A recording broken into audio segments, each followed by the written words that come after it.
Hello friends, स्वागत है आपका हमारे चैनल स्टडी क्लासमेट पर। तो मैं आज आपको बताने जा रही हूँ अध्याय 2 आरंभिक मानव की खोज में। जैसा कि पहले हम डिस्कस कर चुके हैं अध्याय 1 क्या, कब, कहाँ और कैसे। तो अब दूसरे अध्याय पे आते हैं आरंभिक मानव की खोज में। तो चलिए स्टार्ट करते हैं दोस्तों। आरंभिक मानव के निवास स्थल, जो आरंभिक मानव था उसके निवास स्थल क्या थे? भीमबेटका, हुंसगी, कुरनूल गुफाएं भारत के प्रमुख पुरापाषाणिक स्थल हैं। ये भीमबेटका वर्तमान में हमारा मध्य प्रदेश में पड़ता है और ये कुरनूल गुफाएं मैं अभी आपको बताती हूँ दोस्तों, ये आधुनिक आंध्र प्रदेश में पड़ती हैं। पुरास्थल उस स्थान को कहते हैं जहां औजार, बर्तन और इमारतों जैसी वस्तुओं के अवशेष मिलते हैं।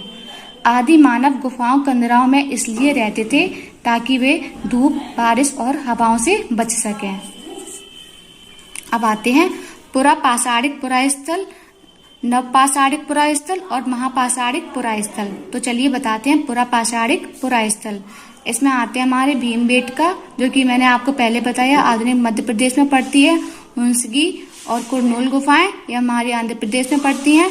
अब आते हैं नवपाषाणिक पुरास्थल पे। इसमें आते हैं बुर्जहुम, कोयलडिवा, महागड़ा, चिराद, दावजली एडिंग, हल्लूर, पेयमपल्ली और मेहरगढ़ी। ठीक है। अब बताते हैं हम आपको महापाषाणिक पुरास्थल। इसमें आते हैं ब्रह्मगिरी और आदिचनल्लूर। कौन सा पुरापाषाण स्थल है? तो जैसा कि मैंने आपको ये पहले बताया, भीमबेटका, हुंसगी और कुरनूल गुफाएं। तो इसमें पुरापाषाण स्थल है भीमबेटका। हालांकि ये तीनों हैं, लेकिन ये आया हुआ क्वेश्चन है तो उसमें 4 विकल्प दिए गए थे, मैंने सीधा सीधा इसका आंसर लिखा है भीमबेटका। आखेटक खाद्य संग्राहक। ठीक है, मैं आपको बताती हूँ ये क्या होता है। आखेटक खाद्य संग्राहक, ये लोग लगभग 20 साल पहले रहा करते थे। 20 लाख साल पहले रहा करते थे। भोजन का इंतजाम करने की विधि के आधार पर उन्हें इस नाम से पुकारा जाता है।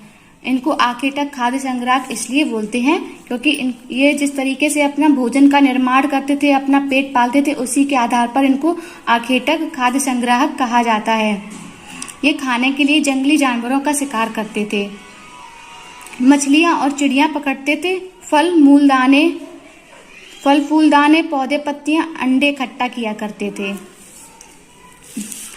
अब बताते हैं आखेटक खाद्य संग्राहक समुदाय के लोगों को एक जगह से दूसरी जगह पर घूमते रहने के कम से कम 4 कारण हो सकते हैं। सबसे पहले बात कर सकते हैं जब ये एक जगह के पौधे, फल व जानवरों को खा लेते थे और भोजन की तलाश में इन्हें दूसरी जगह पर जाना पड़ता था। दूसरा, ये जानवरों का शिकार करने के लिए उनके पीछे पीछे चले जाया करते थे। थर्ड नंबर पे पेड़ पौधे, फल फूल अलग अलग जगहों पर अलग अलग मौसम में उगते हैं। और फोर्थ नंबर है, कभी कभी कुछ नदियों व झीलों का पानी सूख जाता है, इसलिए पानी के लिए वे अन्य नदियों या झीलों के पास जाते थे। आग की खोज। अब बताते हैं पुरापाषाण काल में आग की खोज कैसे हुई। आधुनिक आंध्र प्रदेश स्थित कुरनूल गुफा में राख के अवशेष मिले हैं। इसका मतलब है कि आरंभिक लोग आग जलाना सीख गए थे। आग का प्रयोग कई कार्यों के लिए, जैसे प्रकाश के लिए, मांस पकाने के लिए, खतरनाक जानवरों को दूर भगाने के लिए किया जाता था। अब मैं आपको बताती हूँ पुरापाषाण काल का विभाजन। तो आइए बात करते हैं। सबसे पहले पुरापाषाण काल क्या है। यह दो शब्दों से मिलकर बना है। पुरा इसका मतलब है पुराना और पाषाण का मतलब होता है पत्थर। पुरापाषाण काल 20 लाख वर्ष पूर्व से 12,000 वर्ष पूर्व तक का समय माना जाता है। इसे 3 भागों में बांटा गया है: आरंभिक पुरापाषाण काल, मध्य पुरापाषाण काल और उत्तर पुरापाषाण काल। अब बात करते हैं मध्य पाषाण काल।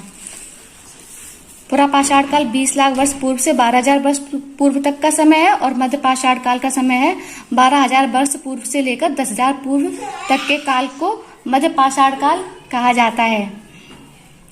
इस समय जलवायु परिवर्तन के कारण घास के मैदान बढ़ने लगे, घास खाने वाले जानवरों जैसे हिरन, बारहसिंगा, भेड़, बकरी, गाय आदि की संख्या बढ़ने लगी। मानव ने इनके प्रजनन आदि की जानकारी की होगी और इन्हें पालना भी शुरू कर दिया होगा। इस काल में मछली भी भोजन का महत्वपूर्ण साधन थी। अब बात करते हैं नवपाषाण काल के बारे में। नवपाषाण काल 10,000 वर्ष पूर्व से लेकर उसके बाद के काल को नवपाषाण काल कहा गया है। इस काल में पत्थर के औजार काफी छोटे, तेज, परिष्कृत हुए और धातुओं के हथियार भी उपयोग में आने लगे। इस काल के पत्थर के औजार लघु पाषाण काल कहलाते हैं।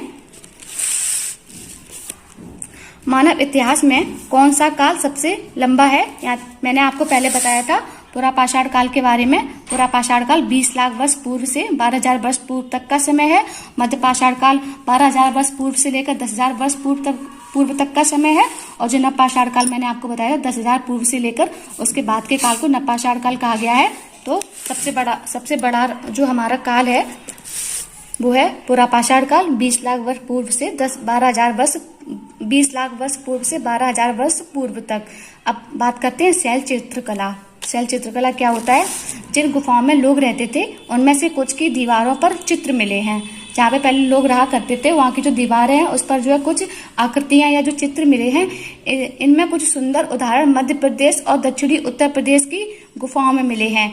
इनमें जंगली जानवरों का कुशलता से सजीव चित्रण किया गया है। ठीक है दोस्तों, तो आज हमारा अध्याय 2 यहीं पे समाप्त होता है। अब मैं आपको अध्याय 3 के बारे में बताती हूँ। अध्याय 3 है हमारा भोजन संग्रह से उत्पादन तक। अब इसके बारे में हम नेक्स्ट वीडियो में बात करते हैं।